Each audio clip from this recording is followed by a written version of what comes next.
Hi.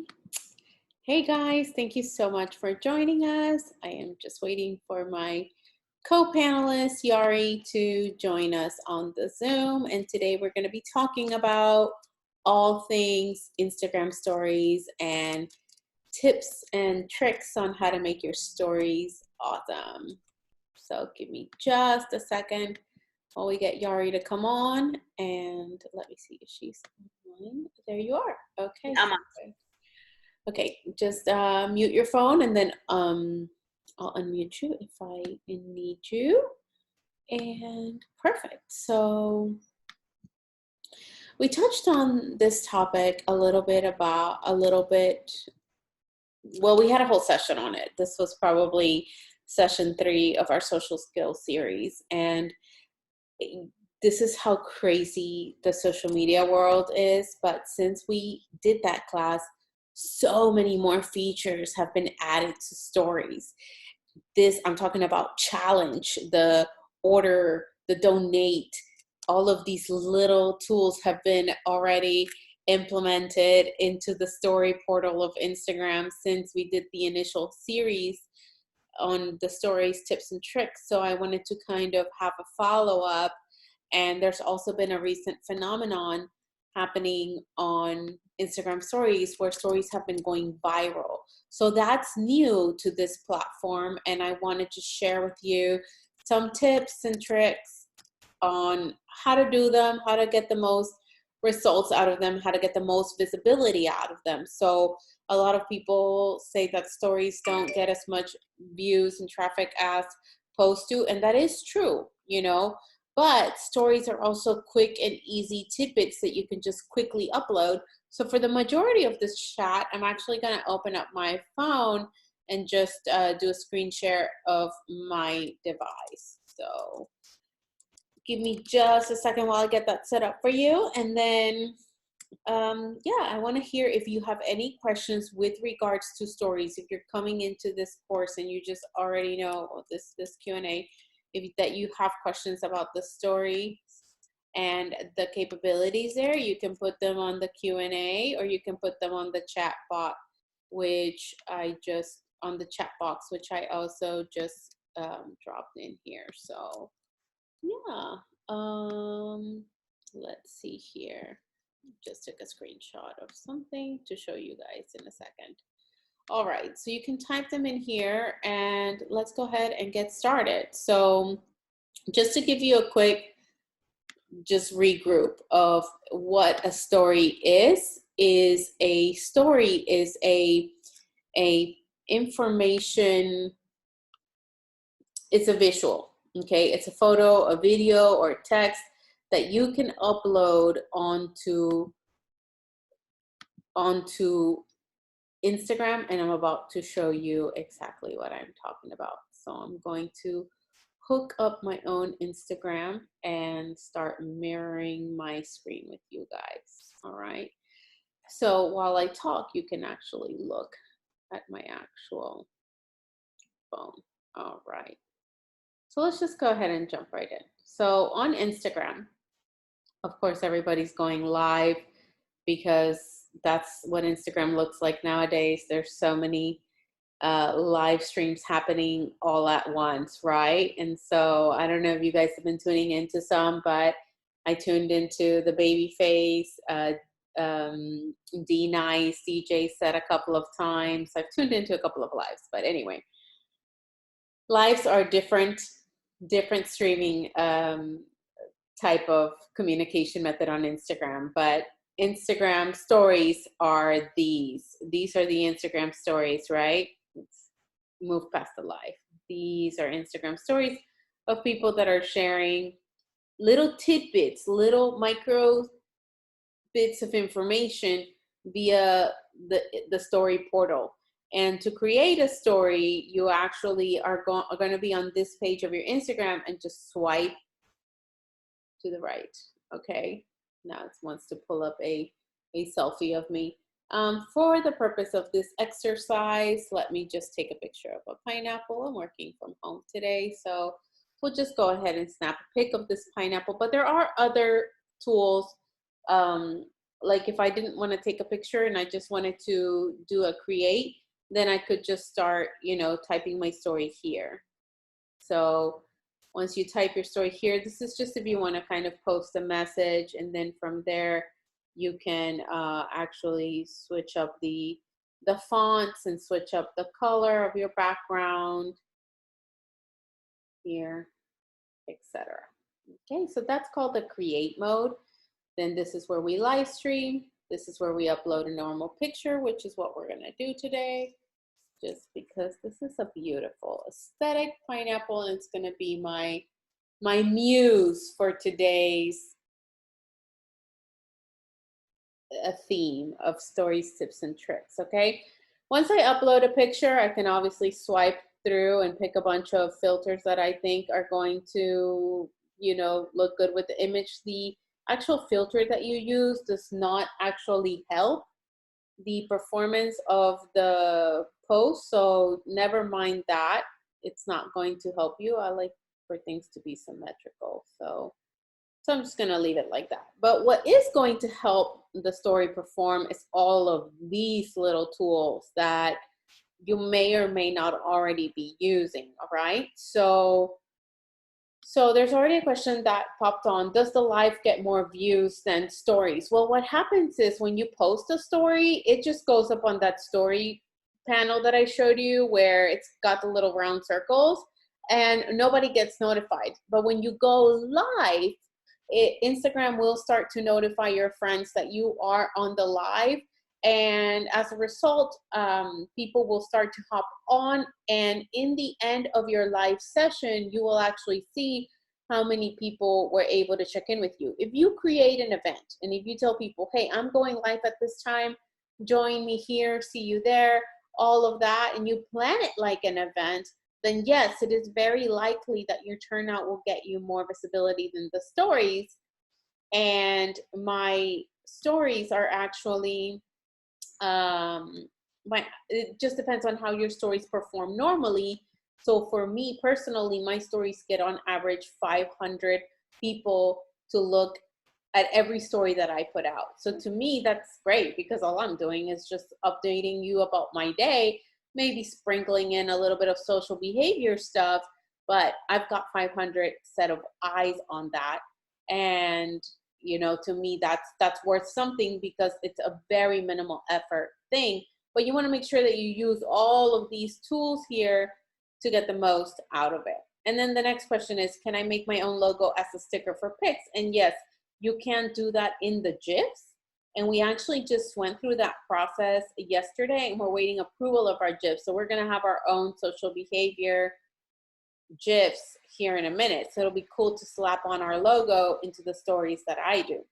So let's start with the main one, which is the location. So you want to upload the location of where you're at. I'm going to go ahead and use Houston, Texas for this exercise. Now, if you do Houston, Texas, and it's just very obviously visible, you want to hide it. So once you hide this, you're actually just going to squeeze it in and zoom it in. You don't even know it's there. I'm going to add some hashtags. I can use this button for tags, which is a hashtag button here, or I can actually just start writing out my own hashtags. And then I'm going to write pineapple. I'm going to write fruit. Let's say that this has like vitamin K. I'm gonna put here things that are relevant to this pineapple. Immune system, I'm gonna put, you know, fruits and things that align with the message that I'm trying to send across here is like healthy lifestyle, healthy food, and it will prompt me with a lot of options, right? So let's see. Another one is maybe people are looking at what are the benefits of a pineapple, and they're going to be looking at hashtag pineapple benefits. And so, oops, pineapple. So they'll look at that and they'll say, let me look at pineapple benefits, and they'll search that. So if you look at these, they're all underlined. So that means that they picked up, they're actually properly selected as a tag. So that's great for us. And we want to now go ahead and hit done.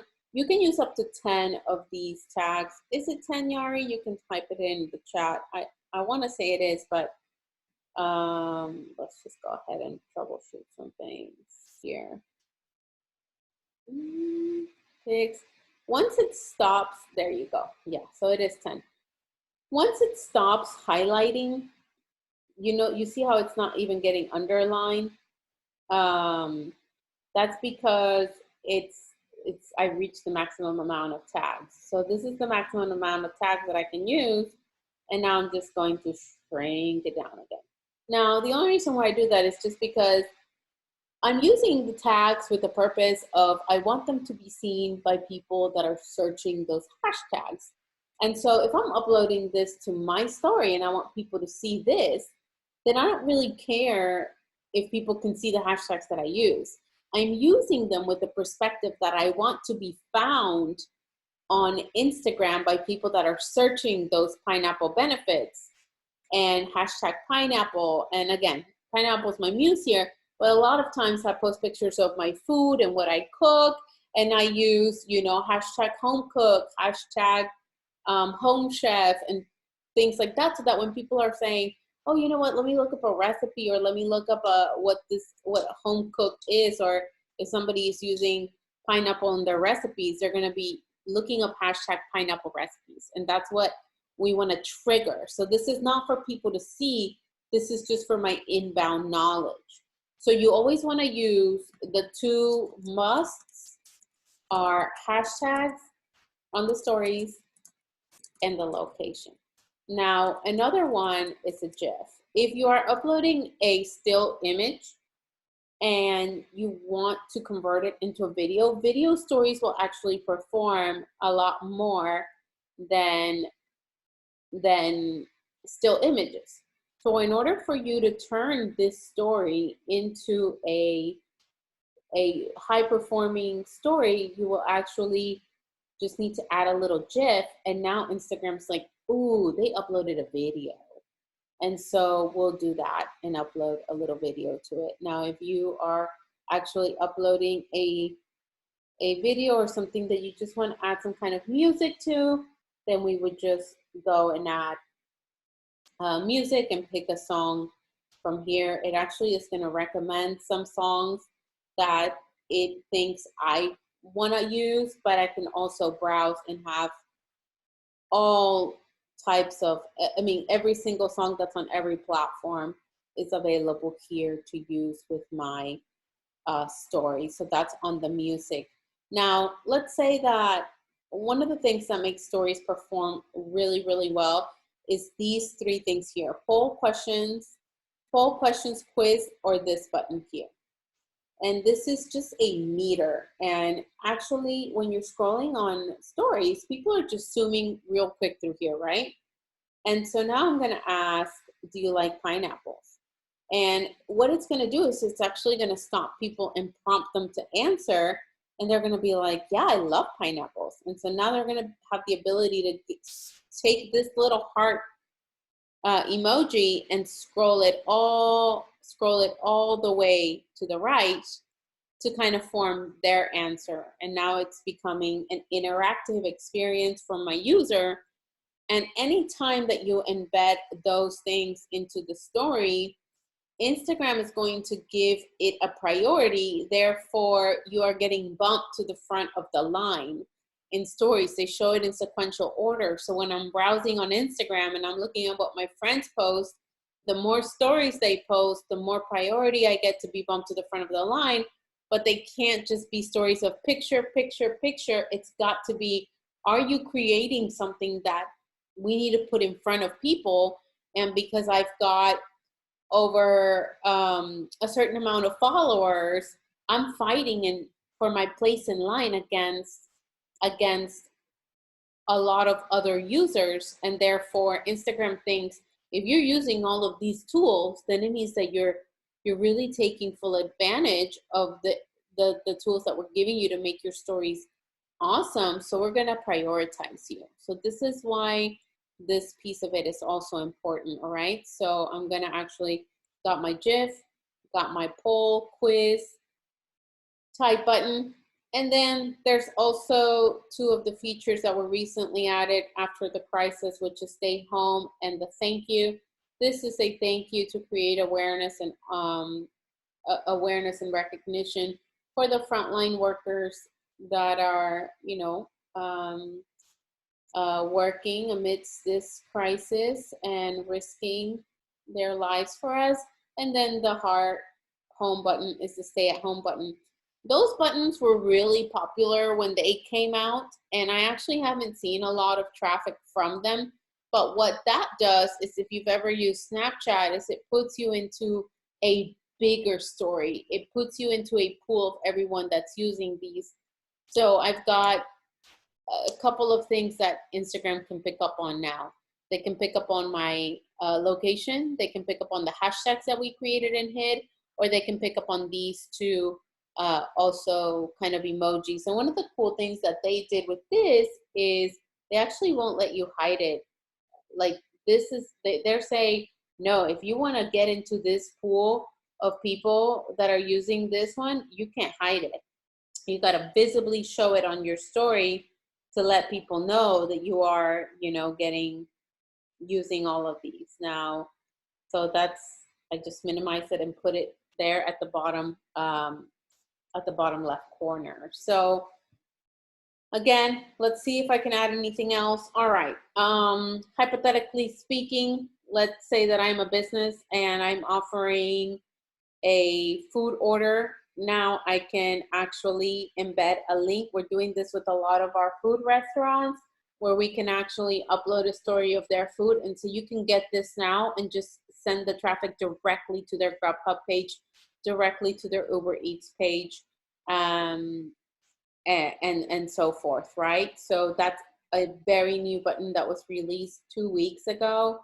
And then another one that was just released, which I actually, Yari, if you can hear me and you want to kind of let me know if you've used this button or not, it's the challenge button. So now they're catching on that there's a lot of challenges happening in the social media community, and they want to know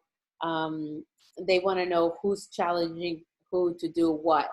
If you guys are following us at Social Behavior and you've been following us for a minute, you'll know that we wanted to start the Astros Champagne Challenge when the Astros were in the finals last year. So we actually had like a champagne shower party with the Social Behavior team.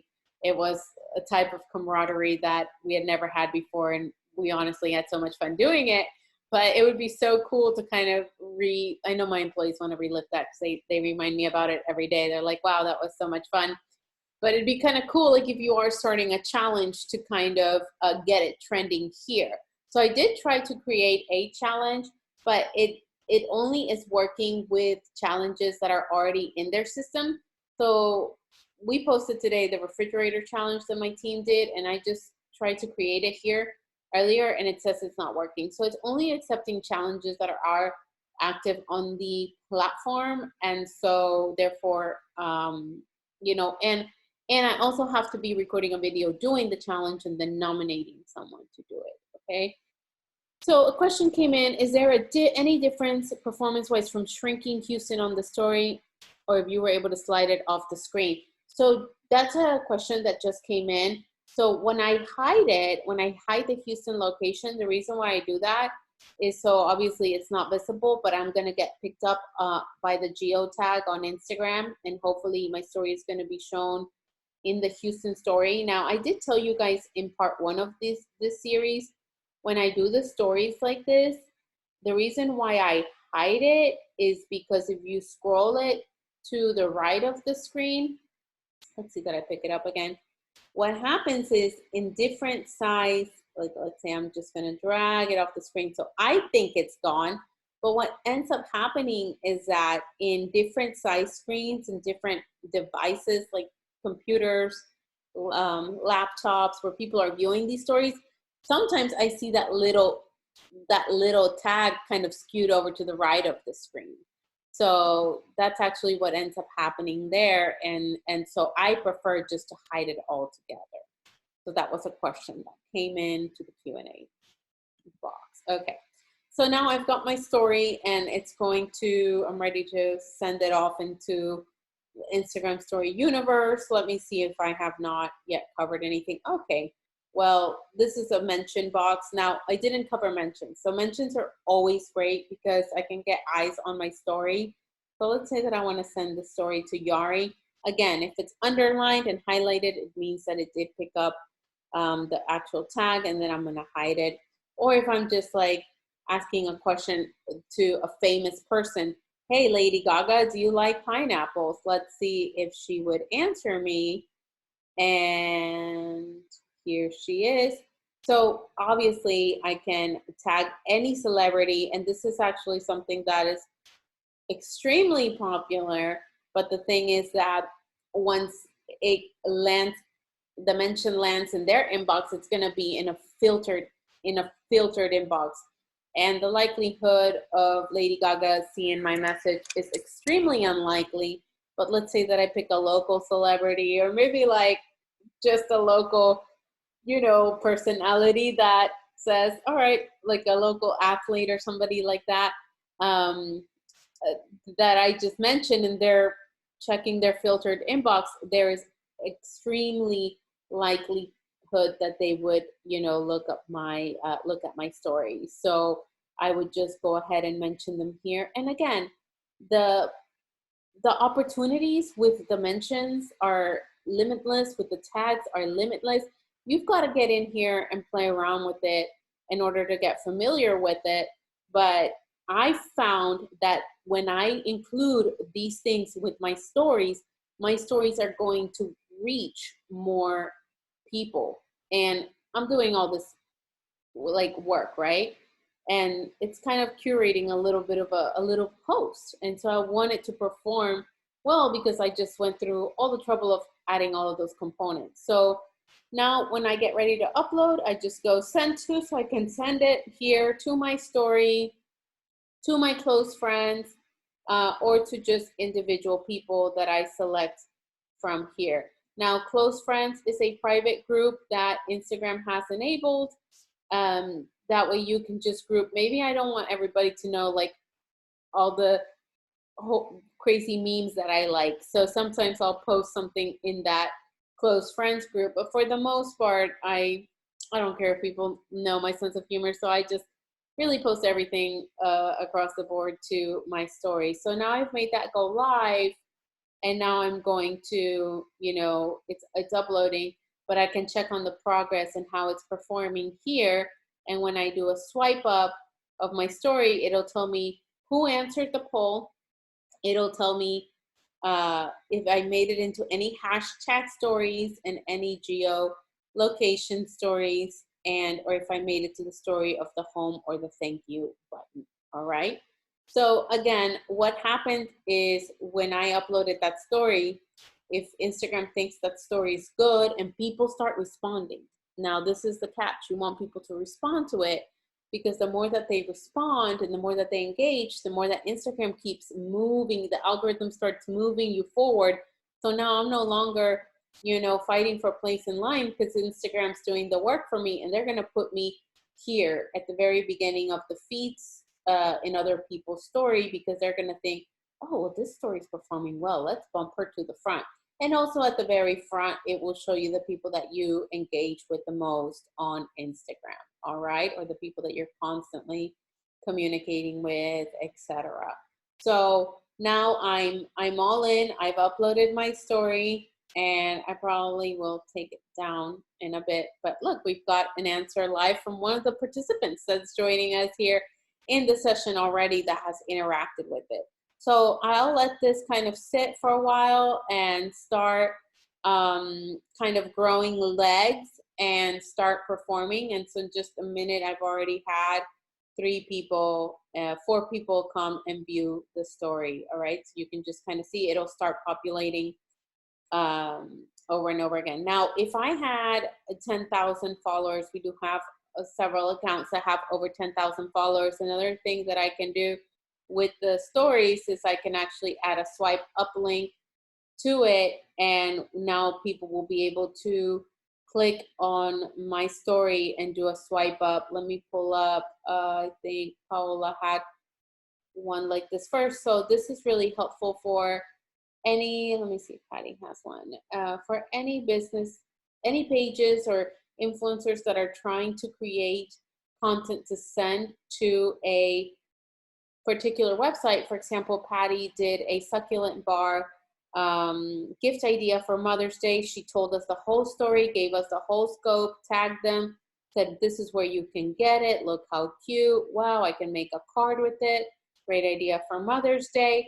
Here you go, get yours. And so now I can swipe up and I can actually go to the page where she's just finished giving me the full rundown of this succulent bar gift idea for a mom. So those are one of the perks that can be implemented into the stories. Now, kind of before I go into the questions, I want to ask you guys about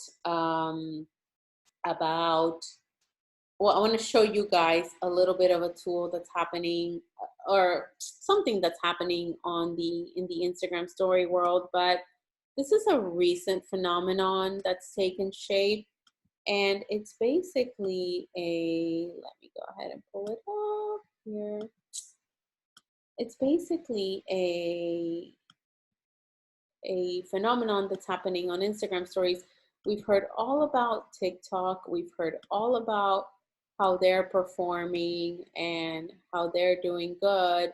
And so we think that Instagram's kind of picking up on a little bit of that and saying, oh, you know what?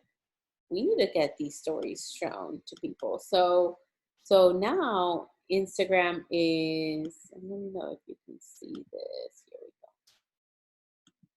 go. Yari, can you see that? The actual story coverage that I'm trying to share.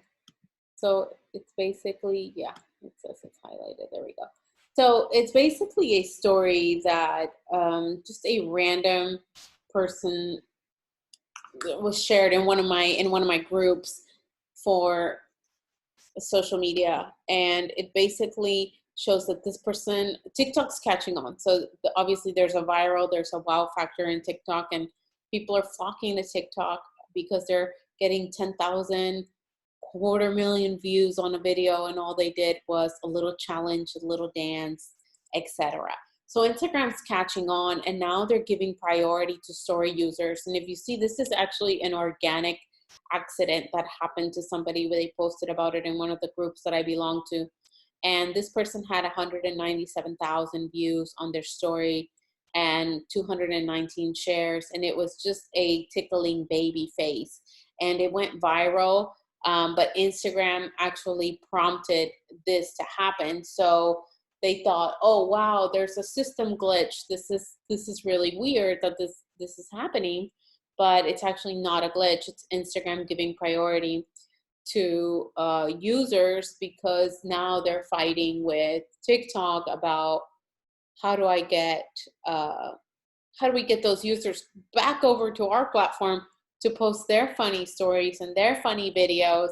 And so they're giving priority to people like this that are getting creative with their stories and making them shown to 197,000 people. This is just a random person. So kind of was a topic of conversation in one of the groups that I belong to, and it was just really interesting. So yeah, this is what I wanted to talk to you guys about with stories and tips and tricks, just because you may or may not know about those little, hacks, but I want you to definitely implement the use of these throughout so that you can make them work to your advantage, because they are really, really, little tools that will help you get the most visibility out of your story and out of your business. So I definitely encourage you to use those. And if you have any questions, I definitely want to answer them. So please ask away any questions about the story feature on Instagram. And let me know if you want me to go into anything else as well. There was a question that came in: as a business owner, should I only post professional edited pics or just use my iPhone? We use the iPhone 11 Pro Max. We think that it has cinematography quality. We do have all the little gadgets. We have tripods. I would love to show you my home, and just let me see if I can connect real quick. But in my own home, I've set up my studio now because I've been creating a lot of content myself during this little downtime. And so I brought some stuff over from the office, which is our, let's see if I can share this with you, which is our tripod right there, and then my light right there. So I'm just giving you a look. And then of course Red, she's not doing a lot of marketing right now, our marketing director. She's just sitting there, just living her best life, has no clue what's going on. But all of these tools are quite important for, you know, for content. And we believe that you can get away with a high quality iPhone and the right tool. So we've got gimbals, tripods, the baby tripods for our desktop broadcast pictures, selfie sticks, and we think that you can really do a lot with those. A lot of people put too much energy into, oh, let me stage my photos and let me do professional photography, but they're missing the point, because Instagram, social media, there's so much content, and you do have to plan it. Where we talked about the content plan and scope that I share in my Instagram hacks class, you do have to plan it, but you don't have to create it with a professional photography. Okay. So thank you, Tyra. Tyra Johnson just sent in a message saying this was so informative. I didn't know so much about stories, so this is great. I'm so glad that I was able to, you know, kind of fill you in into all the tools and perks that are available to you out there. And I'm actually going to check on my story to see how it's performing, and I'll just share this with you guys, and then we can kind of log off, and I'll tell you about what's happening in the next week with this course. And you know, it's been received really well. I love doing this for you guys. I've filled the schedule up until May 25th with courses. And I think that once we get to May 25th, it may or may not be the last one. So, Yari, can you see my phone screen there? I'm trying to share this. Let me know if you can see it. Okay, no, she said no. So I was just gonna show you guys how my, oh, there we go. How my story is performing and how it's doing now. So now we're 3 people have voted that they like pineapples, and we're still waiting to see if we get picked up on any of those Houston stories. Oh, here's one. This one I posted about an hour ago, and it's got, now the stories have a 24-hour life cycle. So after 24 hours, it will actually just vanish. But this is from the Houston story. We have 1 viewer. And in the last session that I did on stories, tips, and tricks, I actually showed you guys about using a location like LA, New York. You can use Perth, Australia. You can use highly dense populated areas. And what happens when you do that is you actually might get more visibility. So every time I do a story in New York City or LA or Chicago, where there's a lot of people using the Instagram platform, just because there's so many more people than there are in Houston that are actively using the profile at that time, I will actually get 200 views in an hour just from putting it there. So if it's something that I just want people to see it, then I'll go ahead and type in, you know, a different city, because it doesn't restrict it. So there's a question that came in. Do you follow everyone back that follows you? So my rule of thumb with that is I follow people back that that I will enjoy watching, so that I will enjoy following back. So I actually, a lot of people do follow, but if I see that they never post or that their last post was in 2019, then they're just gonna, be a follower and be somebody that I follow, but not somebody that I interact with. And the Instagram engagement algorithm feeds off of that interaction. So I probably will not likely follow them back. And I also unfollow people just based on if it's repetitive or just too salesy, or if it's content that's just I don't agree with or whatever. Instagram is going to keep prioritizing that to my feed, so I'm going to have to keep seeing it. And people don't realize that every bit of information that we consume in our feed is sending a receptor to our brain. We are processing it, even though we're processing it at a very quick rate. It is something that we are receiving and taking in. So I try and take in kind of the stuff that I want to look at on social media. So therefore, I will make a decision on following them back based on, what their feed looks like. And there's a lot of times where there is alignment there, and I will follow them back if it's a fellow entrepreneur or business owner or somebody that just shares inspirational quotes, etc. So one of the things that I talk about in my Instagram hacks class is how to unfollow people and kind of clean up that space and just follow the people that align with you. So in cleaning up your profile, it is a little bit healthy to go in and do a little bit of that cleanse. And there's also a tool that Instagram rolled out about 2 months ago that actually shows you the people that you least interact with.